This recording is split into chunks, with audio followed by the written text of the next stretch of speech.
पदारविन्दं मुखारविन्दे विनिवेशयन्तं वटासपात्रस्य स्फुटे शयानं बालं मुकुन्दं मनसा स्मरामि। श्रीकृष्ण गोविन्द हरे मुरारे, हे नाथ नारायण वासुदेव। कल हम सभी ने भगवान श्री कृष्ण के अनन्य भक्तों की कथा श्रवण की, भगवान वामन की दिव्य झांकी के दर्शन किए। श्री सुखदेव स्वामी राजा परीक्षित जी से कहते हैं, राजन, देवताओं और दानवों का जब युद्ध हुआ तो दानव पराजित हो गए। पराजित जो दानव थे, गुरु शुक्राचार्य जी के पास जाकर के प्रणाम किया और कहने लगे, गुरुदेव, क्या आगे हम देवताओं को पराजित नहीं कर पाएंगे? तो शुक्राचार्य जी कहने लगे, राजन, दानव से कहते, देखो, संतों का आश्रय लो। अगर देवताओं को पराजित करना है तो संतों की सेवा करो और सदगुरु की सेवा करो और गौ की सेवा करो। गौ माता के अंदर 33 कोटि देवताओं का वास है। गौ माता के एक एक रोम के अंदर परमात्मा के दिव्य पार्षद विद्यमान है।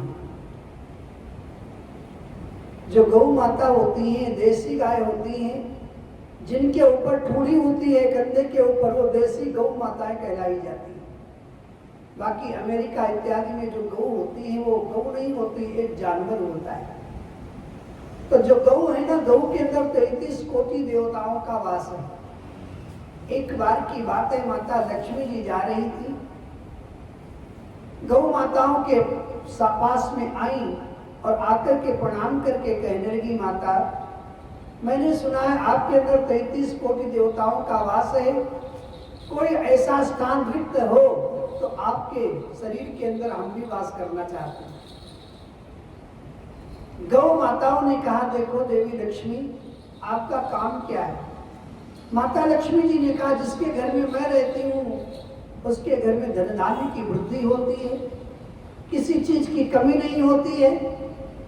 गौ माताओं ने एक टूक में मना कर दिया। मेरे शरीर के एक एक रोम के अंदर देवताओं का वास है, कोई स्थान मेरे अंदर रिक्त है ही नहीं जहां पर तुमको मैं रहने के लिए स्थान दूं। लक्ष्मी मां उदास होकर के चल दी। कहते, कुपुत्रो जायेत क्वचिदपि कुमाता न भवति। माता कभी कुमाता नहीं होती। माताओं को दया आ गई, लक्ष्मी मैया को बुलाया और कहने लगी, देवी, बाकी तो हमारे रोम रोम के अंदर देवताओं का वास है, एक स्थान मेरा रिक्त है, अगर उसमें तुम रहना चाहती हो तो रह सकती हो। तो माता लक्ष्मी जी ने कहा, कौन सा स्थान रिक्त है? तो गौ माताओं ने कहा, हमारा गोबर। गोबर के अंदर अभी किसी भी देवता का वास नहीं है, अगर तुम चाहो तो गोबर के अंदर निवास कर सकती हो। तो लक्ष्मी माता गौ माताओं के गोबर के अंदर प्रवेश कर गई। पहले लोग क्या करते थे, गौ का गोबर लेकर के आते थे, लेपन करते थे, उसके बाद भगवान की पूजा की जाती थी। आजकल तो वर्ष इत्यादि हो गए। कहते, गौ के गोबर से जहां पर लेपन होता है वहां पर भूत प्रेत कभी नहीं आते। ध्यान रखें, जहां पर गौ माता के उगने से हवन होता है, धूनी लगाई जाती है, वहां पर किसी भी तरह की नजर नहीं लगती, नजर दोष नहीं होता, क्योंकि गौ माता के अंदर 33 कोटि देवताओं का वास है। तो आज शुक्राचार्य जी कहते हैं, राजन, अगर देवताओं को पराजित करना है तो 3 चीजों को करिए, एक गौ सेवा, और एक गुरु सेवा और एक संत सेवा। राजा बलि ने बड़ी ही निष्ठा से गौ सेवा की, गुरुदेव की सेवा की और संतों की सेवा की। एक दिन की बात है, शुक्राचार्य जी ने कहा, राजन मैं तुमको आशीर्वाद देता हूं, तुम विश्वजीत यज्ञ करो, तुम्हारी विजय होगी। तो गुरु शुक्राचार्य जी के कहने पर राजा बलि ने विश्वजीत नाम का यज्ञ किया। जैसे यज्ञ की पूर्णाहुति हुई तो यज्ञ के अंदर से एक सर्वजीत नाम का रथ प्रकट हो गया और राजा बलि बैठे थे। गुरु शुक्राचार्य जी के अंदर से तेज निकला, राजा बलि के अंदर प्रवेश हो गया। स्वर्ग क्या सभी देवताओं को पराजित कर दिया है गुरु राजा बलि ने। शुक्राचार्य जी ने सोचा, बलि मैंने अश्वमेध यज्ञ तो कर लिया, स्वर्ग का राज्य भी इसको मिल जाएगा। तो कहते भृगु कक्ष में गए हैं, वहां पर स्वयं आचार्य बने शुक्राचार्य जी ने और यज्ञ कराया था। देवता इधर उधर दुखी होकर के भागने लग गए। माता अदिति बहुत दुखी है। भगवान कश्यप के आश्रम में माता अदिति गई, जाकर के चरणों में प्रणाम किया और कहने लगी, भगवान मैं हमेशा आपके चरणों की सेवा करती हूँ, क्या आपका कभी मन नहीं होता है आप मेरे से कुछ मांगने को कहो? कश्यप ऋषि ने कहा, देवी क्या चाहती हूँ? और मैं कुछ नहीं चाहती हूँ, बस मैं एक ऐसा पुत्र चाहती हूँ जिस पुत्र को पाकर के अपने इंद्र आदि देवताओं का राज्य मेरे को वापस मिल जाए।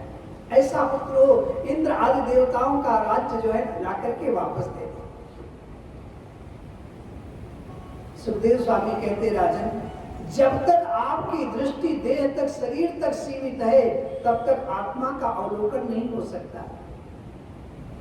एक बार की बात है, राजा जनक की सभा में अष्टावक्र जी आए। अष्टावक्र 8 जगह से टेढ़े थे। अष्टावक्र जी पधारे। पंडितों ने, ज्ञानी संतों, महात्माओं ने अष्टावक्र को देखा। वहां पर तो खचाखच सभा भरी हुई थी। जो ही दृष्टि अष्टावक्र के ऊपर सभी की पड़ी तो खिलखिल करके, खिलखिला करके हंसने लगे।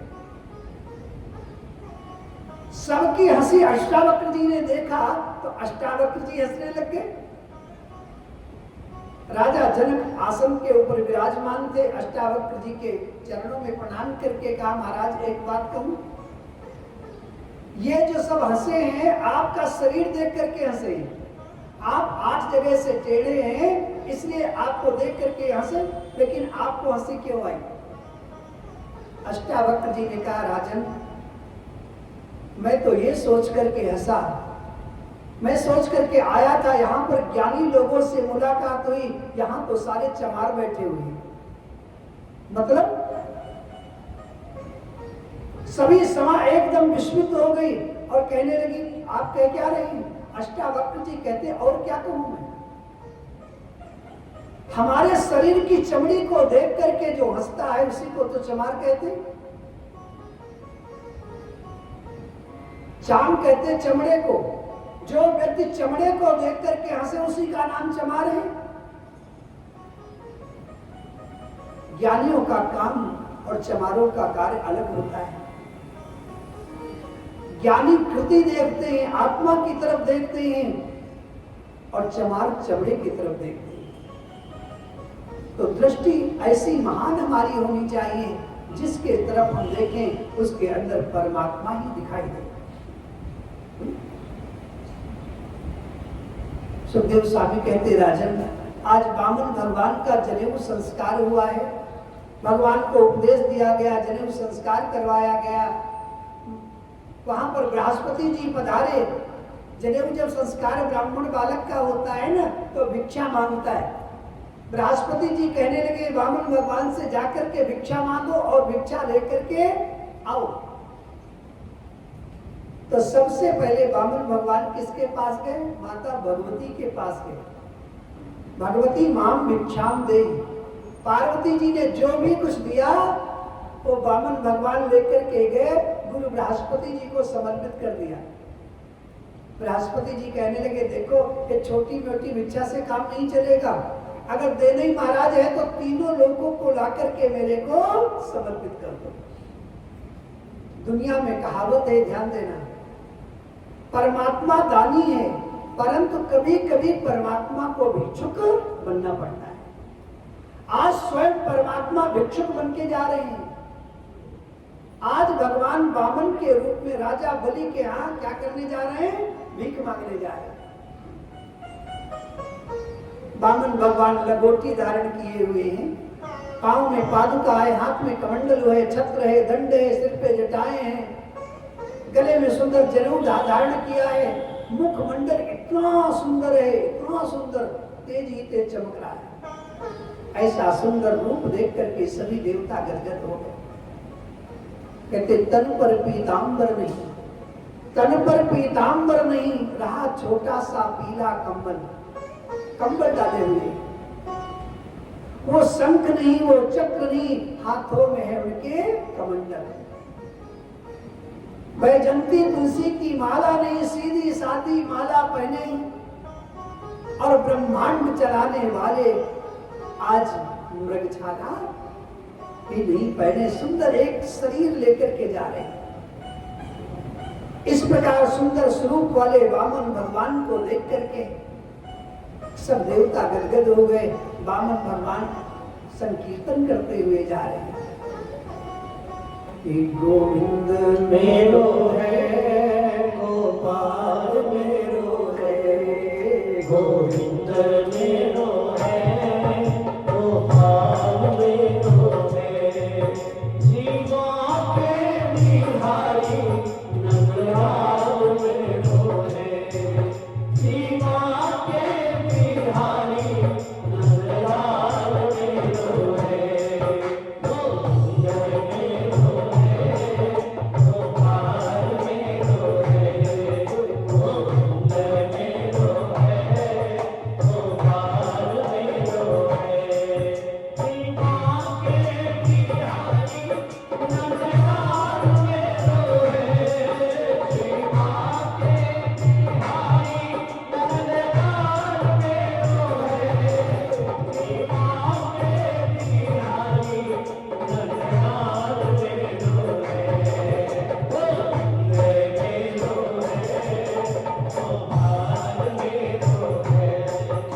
गोविंद मेरो है, गोपाल मेरो है, गोविंद मेरो है, गोपाल मेरो है।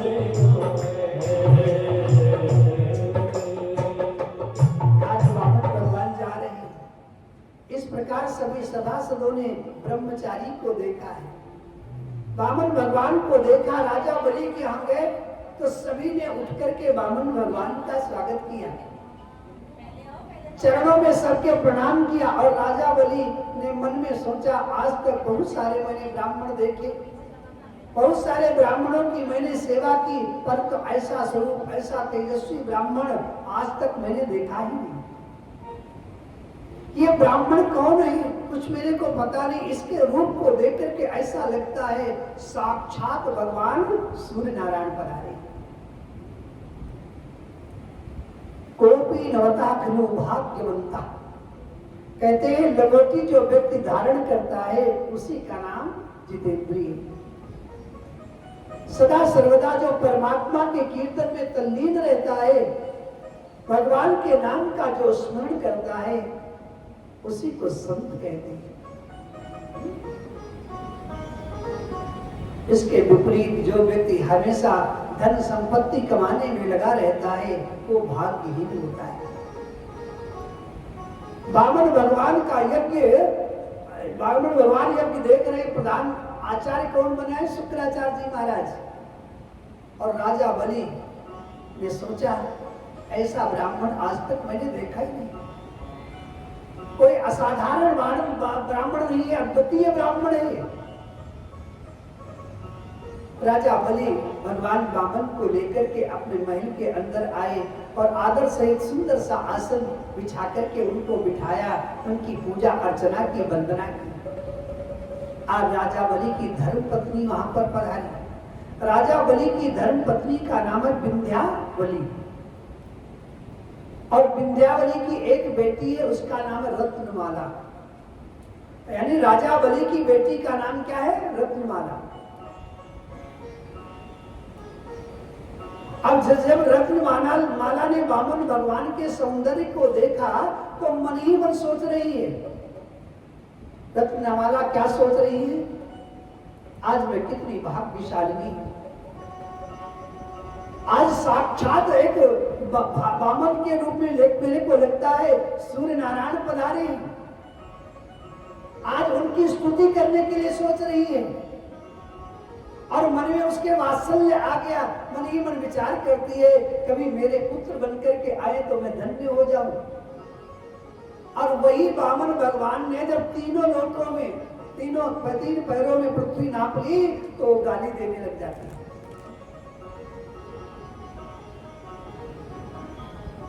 यही तो आजकल संसार है। सुखदेव स्वामी कहते राजा परीक्षित जी से, राजन जब पिताजी को भगवान वामन ने रसातल में डाल दिया ना तो वही गाली देने लग गई। कहते यही रत्नमाला दूसरे जन्म में क्या पूतना बनकर के आई, यही जो रत्नमाला है ना यही पूतना बनकर के आई, और यही वामन भगवान दूसरे जन्म में गोविंद कृष्ण बनकर के आए। आज राजा बलि कहते मेरा यज्ञ सफल हो गया महाराज, मैं सोचता हूं कि सारा राज्यभार का कार्य इन ब्राह्मण देवता को सौंप करके मैं जंगल में चला जाऊं। वामन भगवान कहने लगे राजन एक बात कहूं, आपके जो पितामह भक्त प्रहलाद थे, प्रहलाद के समान कोई भक्त आज तक न हुआ है न कोई होगा। क्योंकि वामन भगवान ने सोचा जब तक इसकी बड़ाई नहीं करूंगा तब तक प्रसन्न कैसे होगा, तो वामन भगवान पढ़ाई करने लग गए। कहते आपके जो पितामह प्रहलाद हैं उनके बराबर आज तक न कोई भक्त हुआ और न कोई होगा। और आपके पिता जो विरोचन है ना वो भी बड़े उदार हृदय के थे, उन्होंने इंद्र के मांगने पर अपना आयुष्य ही दे दिया, ऐसे उदार थे। परंतु एक बात कहूं राजन, आप अपने पिता और दाता से कम नहीं है। आप में अपने पितामह और पितामह हिरण्याकश्यप इत्यादि का आपके अंदर भाव है। हिरण्याकश्यप के अनुसार आप बलवान हैं महाराज, प्रहलाद जैसी आपके अंदर भक्ति है, विरोचन जैसी उदारता है, आपके पितरों के तीनों गुण आपके अंदर है महाराज। अतः आप बड़े भाग्यशाली हैं। राजा बलि वामन भगवान से बहुत प्रभावित हुआ और हाथ जोड़ करके कहता है कि स्वागतम ते नमस्तुभ्यं ब्रह्मन् किं करवामि ते ब्रह्म ऋषीणां तपा साक्षात् तन्मन्ये कार्यवपुर्धरम्। हे ब्राह्मण कुमार, आप भले ही पधारे, मैं सोच रहा हूं आपकी मैं सेवा क्या करूं। हे ब्राह्मण देवता, बड़े बड़े ब्रह्मर्षियों के आशीर्वाद से उनकी तपस्या मैंने की, आज ऐसा लगता है साक्षात भगवान सूर्य नारायण मेरे यहाँ पधारे। महाराज आप जो चाहे मांग लीजिए, मैं आपको वचन देता हूं जो आप मांगेंगे मैं आपको जरूर दे दूंगा। आप कहेंगे कुछ मांगेंगे तो अपना सौभाग्य मैं समझूंगा। राजा बलि कहने लगे भगवान इसमें कोई संदेह नहीं है, आप मुंह मांगी जैसे अब कहेंगे वैसा मैं करूंगा। भगवान वामन कहने लगे राजन एक बात कहूं, आप दानियों में शिरोमणि हैं, लेकिन मैं आपसे ज्यादा दान नहीं ले सकता। अगर देना ही चाहते हो मात्र 3 पैर पृथ्वी मेरे को दान में दे दो, बस इतने में मेरा काम चल जाएगा। क्योंकि जितना जिसको चाहिए उतने लेना चाहिए, हमारे पास सब कुछ है, बस 3 पैर पृथ्वी मिल जाएगी, उसी पर आसन बिछा करके भगवान के नाम का गुणगान करेंगे। राजा बलि ने अपने गुरुदेव शुक्राचार्य जी के पास जाकर के कहा गुरुदेव, वामन भगवान को बहुत समय से मैंने मनाया, मांगने को कहा, 3 पैर पृथ्वी मांगी है और मैंने हाँ भर दी महाराज। एक बात कहूं गुरुदेव, ये जो ब्राह्मण देवता है ना बड़े संतोषी हैं। गुरुदेव ने कहा राजन एक बात कहूं, एक टूक में इनको मना कर दो। ये संतोषी नहीं है, ये भिखारी नहीं है, ये विश्व बिहारी है। कितनी सुंदर बात कही है शुक्राचार्य ने। 52 अंगुल में छिपी हुई है महिमा विश्व बिहारी की। 52 अंगुल में छुपी हुई है महिमा विश्व बिहारी की। ये 3 कदम की पृथ्वी है लीला धारी की। हे राजन, 3 पैर पृथ्वी अगर तुमने देने को बोल दिया तो 2 पैरों में तीनों लोगों को ले लेंगे, तीसरा पैर तुम्हारे पास कुछ देने के लिए बचेगा ही। लेकिन वाह रे राजा बलि ने कहा गुरुदेव मैंने वचन दे दिया, अब वापस नहीं ले सकता। दुनिया में आज सभी कहेंगे,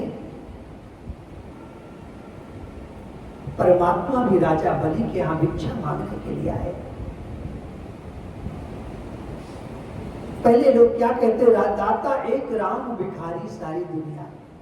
लेकिन आज के बाद अगर भगवान मांगने आए हैं तो एक ही बात लोग कहेंगे, दाता एक बलि भिखारी बने भगवान। हाँ, दुनिया एक कहेगी। इसलिए गुरुदेव मैं मना नहीं कर सकता। राजा बलि महाराज गुरु शुक्राचार्य जी से कहने लगे मैं मना नहीं कर सकता, आपकी जहां से इच्छा हो वहीं पर 3 पैर पृथ्वी ले लो।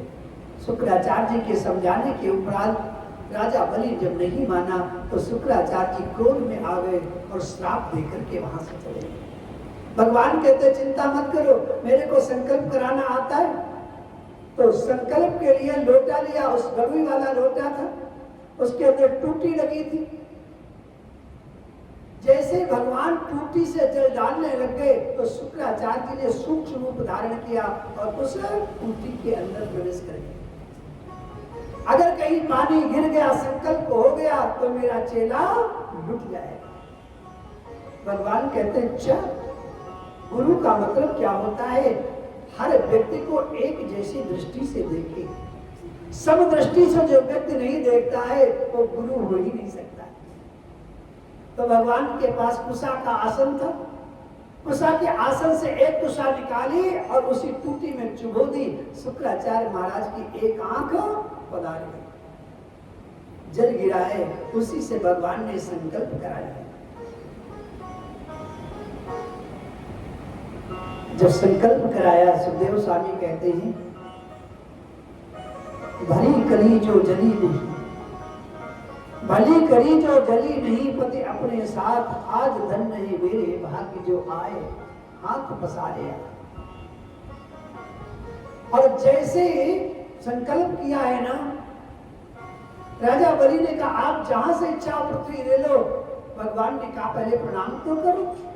राजा बलि ने जब प्रणाम किया, वामन भगवान एकदम विराट रूप धारण कर लेते हैं।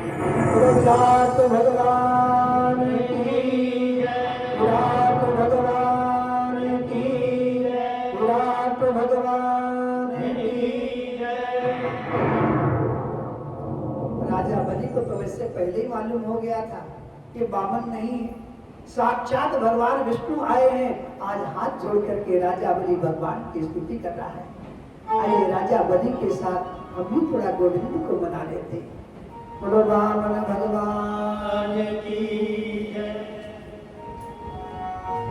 तेरी शरण में आके मैं धन्य हो गया। तेरी शरण में आके मैं धन्य हो गया। जन्मा की प्यास थी जो, जन्मा की प्यास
आज बामन भगवान को देखा विराट रूप हो गया। बड़ी सुंदर स्थिति राजा बलि ने की। सुखदेव स्वामी कहते हैं राजन, बामन भगवान ने एक पैर उठाया, पाताल में रखा और दूसरा पैर इतना लंबा किया, तीनों लोगों को एक पैर से नाप लिया। घूमता घूमता पैर ब्रह्मलोक में पहुंचा। ब्रह्मा जी ने भगवान के चरणों के अंगूठे को धोया, वही जल कमंडल में रखा, वही श्रीमती गंगा जी। कहते श्रम जल बिंदु कमंडल राखो। उन्हीं गंगा मैया का हम स्मरण करते, हम अपना जीवन धन्य बना लेते। और भगवान कहते कहो राजन, दो पैरों में तीनों लोगों को नाप लिया, अब तीसरा पैर कहाँ रखूं? राजा बलि ने कहा भगवान एक बात बताओ, धन बड़ा होता है या धन का मालिक बड़ा होता है? भगवान कहते धन से 100 गुना अधिक धन का मालिक बड़ा होता है। राजा बलि ने कहा अभी तक तो मेरे धन को नापा है, तीसरा पैर उठा करके मेरे मस्तक के ऊपर रख दीजिए। और जैसे भगवान ने तीसरा पैर उठा करके मस्तक के ऊपर रखा, भगवान के नेत्रों में आंसू आ गए। भगवान कहते वाह रे राजा बलि, छलने तो मैं तेरे को आया था, लेकिन तूने मेरे को छल दिया। राजा बलि की मां इस समय आ गई। राजा बलि की मां की आंखों में आंसू हैं। भगवान कहते हैं राजन, तुम्हारी मां रो रही है, इसलिए दान बिल्कुल नहीं लूंगा।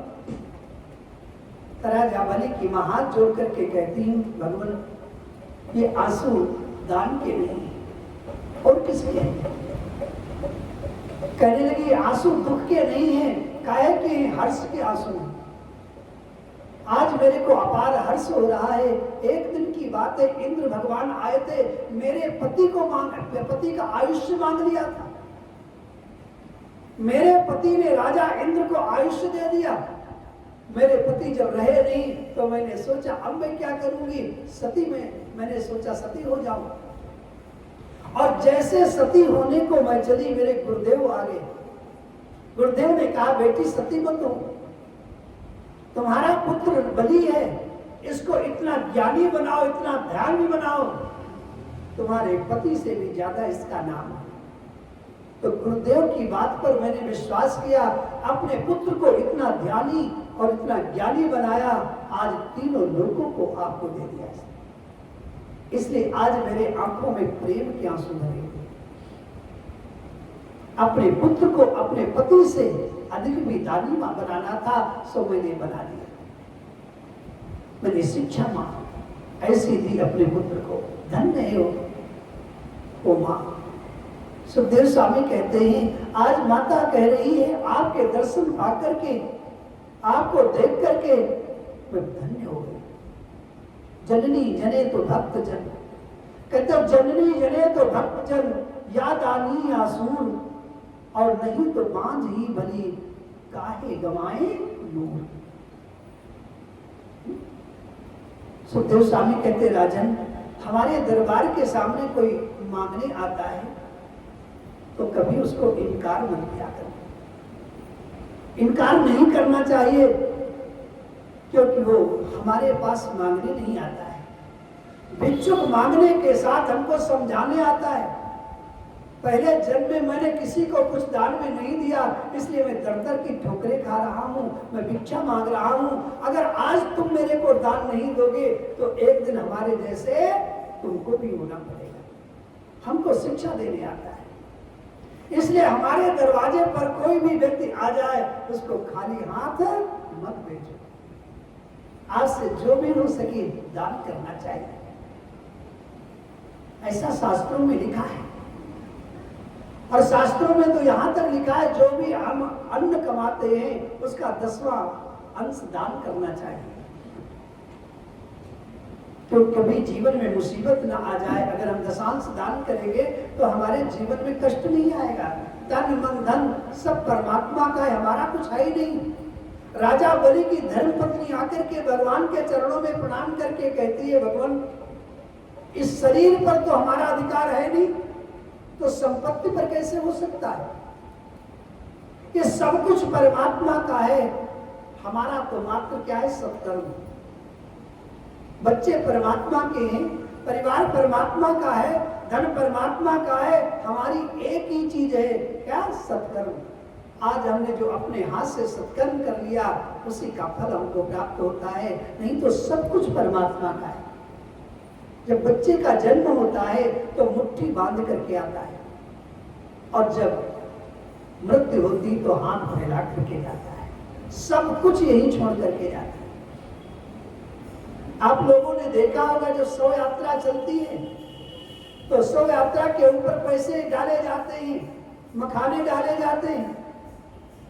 जो खूब तूने पैसा कमाया, इन पैसों को देख करके तू मुस्कुराता रहे और ऊपर चलाए। भगवान अर्जुन से कहते, शिष्य हम साध इमाम ताम प्रपन्नम।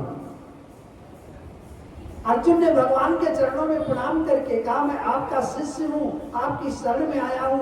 तब भगवान ने उनको अपनाया ही नहीं, भगवान उनके सारथी बन गए। इस प्रकार राजा बलि को पाताल का राज्य मिला। बलि राजा के कानों में और आंखों में परमात्मा स्वयं समा गए। सुखदेव स्वामी कहते हैं, जिसके सिर के ऊपर परमात्मा का वरद हस्त हो गया, भगवान ने हाथ रख दिया, पैर रख दिया, उसका कल्याण तो निश्चित है। बामन भगवान कहने लगे, राजन इंद्र को मैंने स्वर्ग लोक का राज्य दिया, परंतु मैं तुमको सुतल लोक का राज्य अपनी तरफ से दे रहा हूं। आज तुम्हारे प्रत्येक द्वार पर मैं दरबारी बनकर के खड़ा रहूंगा, तुम मेरे दर्शन करोगे। सुतल में परमात्मा का सतत सानिध्य प्राप्त हो रहा है राजा में। सुखदेव स्वामी कहते, राजन जो व्यक्ति बलि की तरह परमात्मा को सर्वस्व अर्पण कर देता है, परमात्मा उस जीव के हर इंद्रिय रूपी द्वार पर हमेशा वास करते हैं और उनकी हमेशा रक्षा करते हैं। अंत में अपने चरणों में सुंदर स्थान दे देते हैं। कि तन पवित्र सेवा किए, धन पवित्र कर दान, मन पवित्र हरि भजन सो, होत त्रिविध कल्याण। इस प्रकार हर व्यक्ति को कुछ न कुछ दान जरूर करना चाहिए। जो व्यक्ति दान करता है उसको बंधन में जान फंसना नहीं पड़ता। आज वामन भगवान राजा बलि के बंधन में स्वयं फंस गए। राजा बलि के पास लेने आए थे, आज भगवान स्वयं फंस गए और दरबारी बनकर के भगवान राजा बलि के दरवाजे पर खड़े हुए। 1 महीना हो गया, 1.25 महीना हो गया, धीरे धीरे 1.5 महीना हो गया। भगवान विष्णु जब माता लक्ष्मी जी के पास नहीं गए ना, तो माता लक्ष्मी जी बेचैन हो गई, पता नहीं क्या हुआ। 1.5 महीना हो गया, मेरे पति देव वापस नहीं आए। और इतने में संत नारद जी पधार गए। संत नारद जी से पूछा, आप तो इधर उधर भ्रमण करते हैं महाराज, आप बताइए मेरे पति देव कहाँ है? नारद जी कहने लगे, बताऊं? आपके स्वामी राजा बलि के यहाँ चौकीदार बनकर के खड़े हुए। तो कहते, लक्ष्मी माता सुतल लोक में गई हैं। सुतल में लोक में कैसे गई? ब्राह्मण पत्नी का रूप धारण करके गई और राजा बलि को जाकर के कहा, राजन एक बात कहूं, मेरा कोई भाई नहीं है, आपको मैं भाई बनाना चाहती हूँ। दुनिया में मेरा कोई भी भाई नहीं है। राजा बलि भी बड़ा प्रसन्न हो गया। राजा बलि ने कहा मेरी कोई बहन नहीं है तो मैं आपको बहन बनाना चाहता हूं। तो लक्ष्मी माता राजा बलि की बहन बन गई। अब बहन बनकर के कार्य करने लग गई। जब बहन होती है तो रक्षाबंधन का दिन आता है, बहन भाई को रक्षा सूत्र बांधती है। धीरे धीरे श्रावण का महीना आ गया। श्रावण के महीने की पूर्णिमा के दिन आज माता लक्ष्मी जी ने राजा बलि को रक्षा सूत्र बांधा। रक्षा सूत्र बांधा, राजा बलि बहुत प्रसन्न हुआ और कहने लगा बहन आज तूने मेरे रक्षा सूत्र बांधा है, मेरे से वरदान मांग, क्या मांगना चाहती? लक्ष्मी जी कहने लगी मेरे को कुछ नहीं चाहिए भैया, बस मेरे को तेरा आयुष्य चाहिए, तू हमेशा प्रसन्न रहे। नहीं बहन आज कुछ तो देना पड़ेगा। तो माता लक्ष्मी जी कहने लगी भैया अगर देना ही चाहते हो हमारे पास सब कुछ है, घर में चौकीदार नहीं है। हाँ सो ये चौकीदार मेरे को दे दो। तो कहते एक रूप धारण करके भगवान राजा बलि के दरवाजे पर रहे और भगवान विष्णु का रूप धारण करके लक्ष्मी माता के साथ क्षीर सागर में चले गए। बोलो दामन भगवान की जय। राजा परीक्षित जी ने एक प्रश्न किया, गुरुदेव एक बात मेरे समझ में नहीं आई, राजा बलि ने ऐसा कौन सा पूर्ण कर्म किया था जिससे तीनों लोगों का अधिपति बन गया? सुखदेव स्वामी कहते हैं राजन, राजा बलि पूर्व जन्म में एक ब्राह्मण था और ऐसा ब्राह्मण शराब पीने वाला, मांस भक्षण करने वाला, वैश्यागामी, शराब में मस्त होकर के वैश्याओं के पास जा रहा था, गजरा लेकर के सुंदर फूलों का, मस्ती में जा रहा था। एक संत कथा कर रहे थे रास्ते में, संत के मुख से उस समय निकल गया जो जैसा करेगा वैसा उसको फल मिलेगा, जो जैसा करेगा वैसा भरेगा, जैसा करेगा वैसा करेगा। और शराबी के कान के अंदर अगर कोई बात चली जाए बस उसी को गाली लगता है।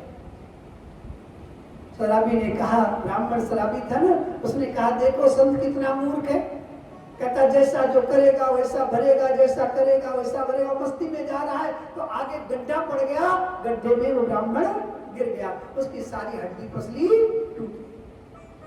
और शराबी को चोट लगती है तो सारा शराब का नशा उतर जाता है। कितना भी मस्त हो शराबी, 4 डंडे खींच करके मारो, सारा नशा रफू चक्कर हो जाता है। हाँ। जैसे गड्ढे में गिरा, पसली टूट गई, उसका सारा नशा निकल गया। अब वो गजरा लेकर के वैश्याओं के पास जा रहा है। उसने सोचा वैश्याओं के पास तो गजरा लेकर के पहुंच नहीं पाऊंगा, लेकिन देखा गड्ढे के पास एक भगवान शंकर जी का शिवालय है। तो संत ने कहा जैसा जो करेगा वैसा भरेगा, आज अच्छा काम भी कर लेता हूं। जैसे गड्ढे से निकलने का प्रयास किया तो उसका हाथ भगवान शंकर जी के ऊपर चला गया और उस गजरे को भोलेनाथ के ऊपर चढ़ा दिया, उसकी मृत्यु हो गई। यमराज के दूत उसको रस्सियों में बांध करके ले गए। वहां पर तो जैसे सीढ़ी चलाई जाती है ना, ऐसे देखते थे यमराज के दूत, इसने कितना पुण्य किया, कितना पाप किया। तो यमराज के दूतों ने जब सीढ़ी चलाई तो जीवन पर्यंत कोई अच्छा काम किया ही नहीं। यमराज के दूतों ने यमराज से कहा महाराज जीवन पर्यंत एक भी अच्छा शुभ कार्य नहीं किया इसने। तो यमराज ने कहा इसको उठा करके और जैसे कहा नरक में डाल दो, तो देखा एक गजरा भोले बाबा के ऊपर चढ़ा। तो यमराज ने कहा एक गजरा इसने अंत में चढ़ाया, इसने एक क्षण के लिए स्वर्ग में ले जाओ, उसके बाद उठा करके नरक में डाल। लेकिन ब्राह्मण तो ब्राह्मण था, उसने सोचा एक गजरा मैंने चढ़ाया तो एक क्षण का स्वर्ग मेरे को मिल रहा है और एक क्षण का स्वर्ग लेकर के मैं करूंगा क्या? इसलिए हे यमराज जी, एक क्षण का स्वर्ग मैं तुमको दान करता हूं। एक क्षण का स्वर्ग यमराज जी को दान करने का कारण क्या हुआ? 3 लोगों का अधिपति आकर के बन गया। आज अधिपति बना बैठा हुआ है। सुखदेव स्वामी कहते राजा परीक्षित जी से, राजन श्रावण शुक्ल की पूर्णिमा के दिन माता लक्ष्मी जी ने रक्षा सूत्र बांधा। जभी से ये मंत्र लिखा है, एन बद्धो बलि राजा दान वेंद्रो महाबला तेन त्वाम प्रतिबद्धनामि रक्षे माचल माचल। जिस प्रकार राजा बलि के घर में माता लक्ष्मी जी आप पधारी हैं, इसी प्रकार बहन कहती है मेरे भाई के यहाँ भी आप रहो, क्योंकि आज मैंने अपने भाई के रक्षा सूत्र बांधा है। जब भैया दूज का समय आता है, रक्षाबंधन का समय आता है, तो एक बहन अपने भाई की ऐसी प्रतीक्षा करती है, बस पूछो ही नहीं। हा? सुखदेव स्वामी कहते हैं, राजन एक बात कहूं, लोग कहते हैं गृहस्थ जीवन में रहकर के परमात्मा का चिंतन हम कैसे करें। अब प्रश्न ये उठता है, गृहस्थ में मानव भक्ति कैसे करें, क्योंकि आजीविका भी चलानी है, काम भी करने हैं। तो श्री सुखदेव स्वामी कहते राजन ऐसा नहीं है। आप घर में बैठो, दुकान पर बैठो, दुकान पर भी जब भी आप बैठेंगे, क्योंकि ये जो खाली मन है ना, शैतान है। अगर इस मन को आप खाली छोड़ देंगे तो दुर्बुद्धि इसके अंदर आ जाएगी, ये कुसंगत में लग जाता है। इसलिए इस मन को कभी खाली नहीं छोड़ना चाहिए। आप घर में रहते हैं, भोजन बनाते हैं, भोजन बनाते समय भी बस यही जाप करना चाहिए, श्री कृष्ण गोविंद हरे मुरारे हे नाथ नारायण वासुदेवा श्री कृष्ण गोविंद हरे मुरारे हे नाथ नारायण वासुदेवा। सुखदेव स्वामी कहते हैं भजन के लिए समय निकालने की जरूरत नहीं, काम करते रहो, नाम जपते रहो, हर समय प्रभु का ध्यान करते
कहते काम करते रहो लेकिन अभ्यास करते रहो।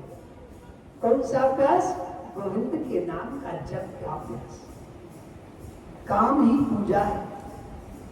अगर हम कर्म नहीं करेंगे तो हम खाएंगे क्या? इसलिए काम भी जरूरी है और काम के साथ अभ्यास भी जरूरी है। आप लोगों ने कबीरदास जी का नाम सुना है। कबीरदास जी कभी पूजा करने नहीं बैठते थे, अपने निरंतर कार्य में व्यस्त रहते थे और कार्य में व्यस्त रहने के साथ गोविंद के नाम का स्तवन किया करते थे। उन्होंने गृहस्थ आश्रम में रहने के बाद भी जप के आधार पर परमात्मा को रिझाया है, ज्ञान का उपदेश दिया है, भक्ति के आनंद को कबीरदास जी ने प्राप्त किया। कहते राम बुलाया भेजिया, राम बुलाया भेजिया, दिया कबीरा रोए, जो सुख साधु संग में तो वैकुंठ में भी ना होए। इस प्रकार हमें जगत में रह करके हर कार्य करना है और हर कार्य के साथ जिह्वा के ऊपर गोविंद के नाम का सुमिरन करना है, परंतु संसार को अपने ऊपर हावी नहीं होने देना। जैसे नाव आप देखते हैं, नाव पानी के ऊपर चलती है, परंतु पानी नाव के अंदर जरा सा भी नहीं आता है, और जरा सा भी पानी अगर नाव के अंदर आ जाए तो नाव डूब जाती है कि नहीं? इसी प्रकार ये संसार है। संसार आसक्ति में, संसार अगर आसक्ति में हम लिप्त हो जाते हैं तो जन्म मरण के चक्र में फंस जाएंगे और संसार में रहकर के प्रभु के नाम का सुमिरन करेंगे, तन मन धन सब कुछ गोविंद के चरणों में अर्पण कर देंगे तो आवागमन से हमको छुटकारा प्राप्त हो जाएगा। भगवान कहते हैं धन खूब कमाओ, मनाई नहीं, लेकिन धन कमाने के साथ मेरे को भूलो नहीं, बस इतना ही। एक राजा हुए जिनका नाम है अम्बरीश महाराज। अम्बरीश का मतलब होता अंबर माने आकाश और ईश माने होता ईश्वर, अर्थात अंबर और आकाश मिलाकर के अम्बरीश बने। और अम्बरीश ऐसे धर्मात्मा राजा